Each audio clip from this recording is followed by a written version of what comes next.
Kasi ang haka-haka ng mga tao, lalo na ito si Maring Lenny, sabi niya na mauna ako. Ako, Maring Lenny, 70 na. 70, hindi pala. 67 lang pala. Masyado kang apurado. Sa protocol nga, we are not even considered as those needing or would occupy a priority in the application of COVID. Mahirap kasi ang you are baiting me. Alam mo kung bakit? Nagdududa ka kasi na nagpapakuna na ako kasama ng mga sundalo. Pagduda mo kasi tapos na ako, kaya you want me to go into a trap of saying things which are not appropriate. The news day continues here on One News Now. I'm Charles Lejano. Mindanao has also received its first share of Sinovac doses from China, just 2 days after the batch was first delivered in Metro Manila. To give us the latest, we have Jem Avancenia. She's reporting live from Davao City. Jem, good morning. What do you have for us?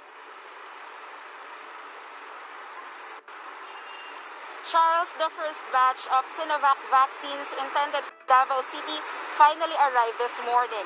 Authorities received the shots at Davao International Airport.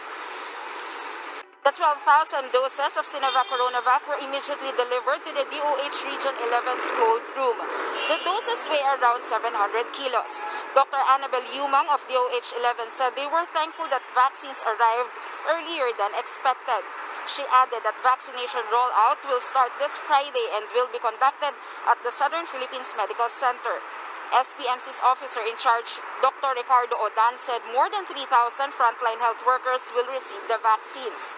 Odan, together with Dr. Ashley Lopez of Davao City Health Office, volunteered to be vaccinated first to encourage more frontliners to sign up for vaccination. The City Health Office said Mayor Sara Duterte is not included in the first batch of vaccine beneficiaries since she is not a frontline health worker. Mayor Duterte said she will give way first to those who are in the priority list.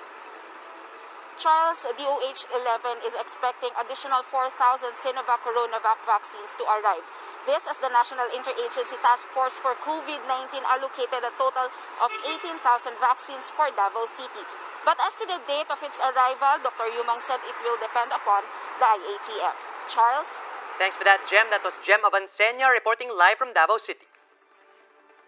Chinese-made vaccines are now gaining ground in various countries, especially developing countries struggling to inoculate their citizens.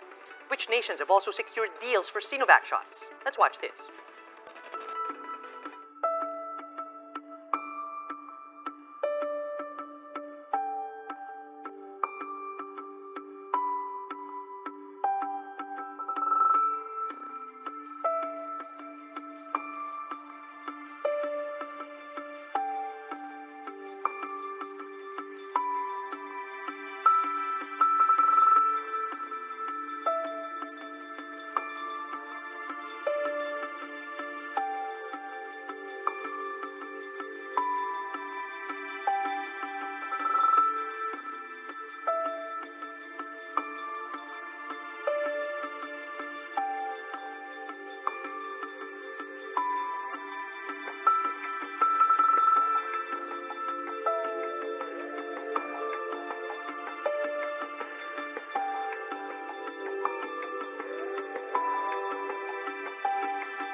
An advisor of the National Task Force against COVID-19 says the Philippine General Hospital will request more Sinovac doses if vaccine confidence starts to rise.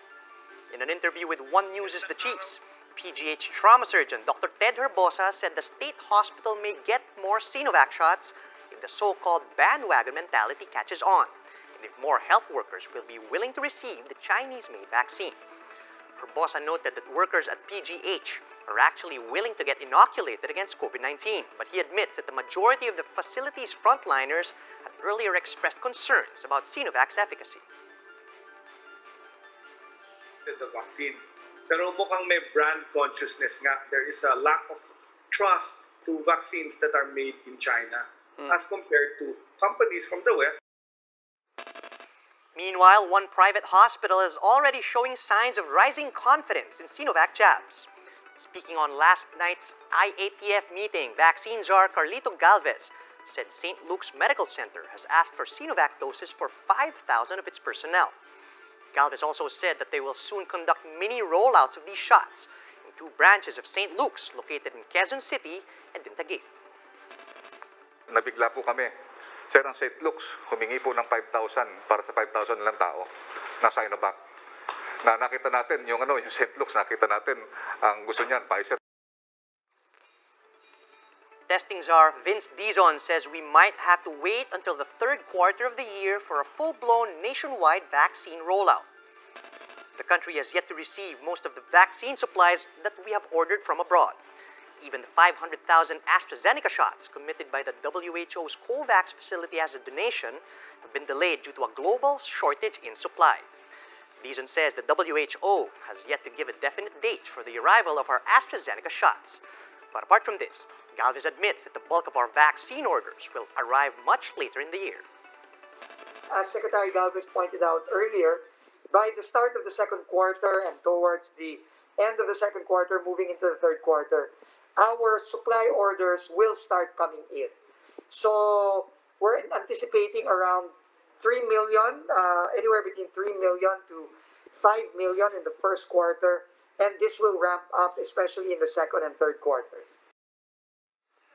We'll be back with more stories after a quick break. Keep it here on One News.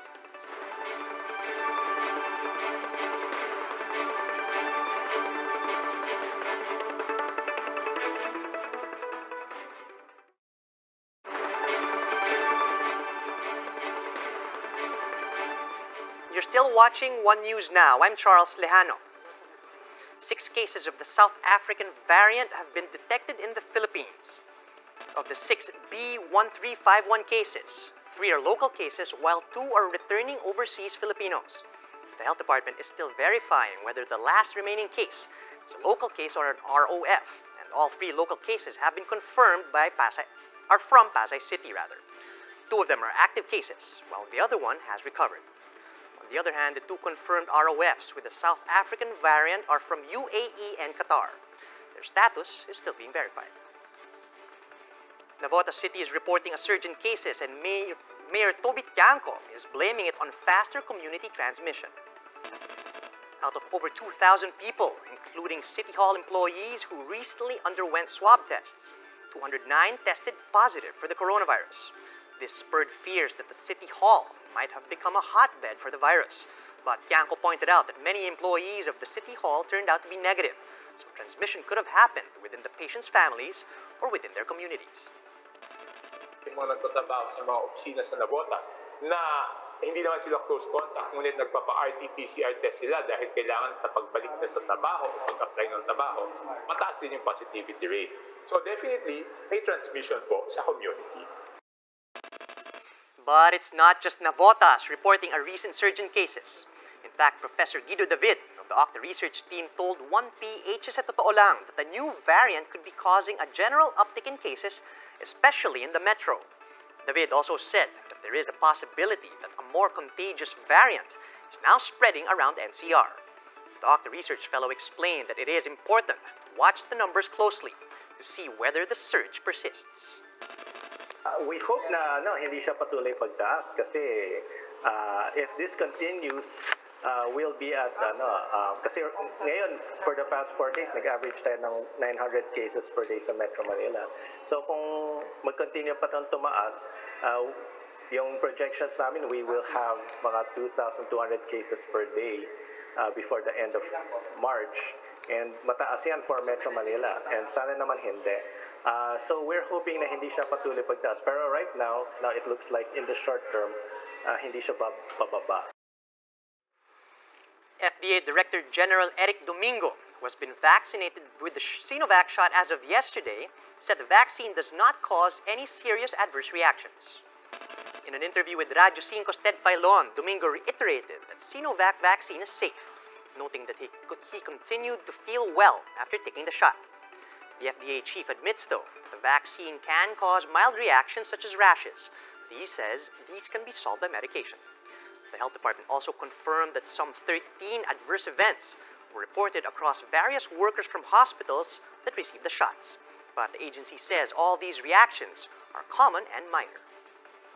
These are expected naman, basta mild naman yung mga side effects na nakikita natin, hindi naman ito nakakabahala. Meanwhile, one nurse from the Veterans Memorial Medical Center tells One News's The Chiefs that she felt safer after receiving the Sinovac shot. She notes that the vaccine helped boost health workers' morale and sense of safety. Updated po tayo from Department of Health and WHO sa Facebook. Di po ba? Kaya yung information dissemination ay clearly naman po na-explain and understand. And those are the top stories of the hour. Join us later at 1 p.m. as we continue to monitor the day's biggest stories. You can also catch One News on the Signal Play app. Just register for a free account at www.signalplay.com and stream One News live anytime, anywhere. I'm Charles Lejano. We're One News.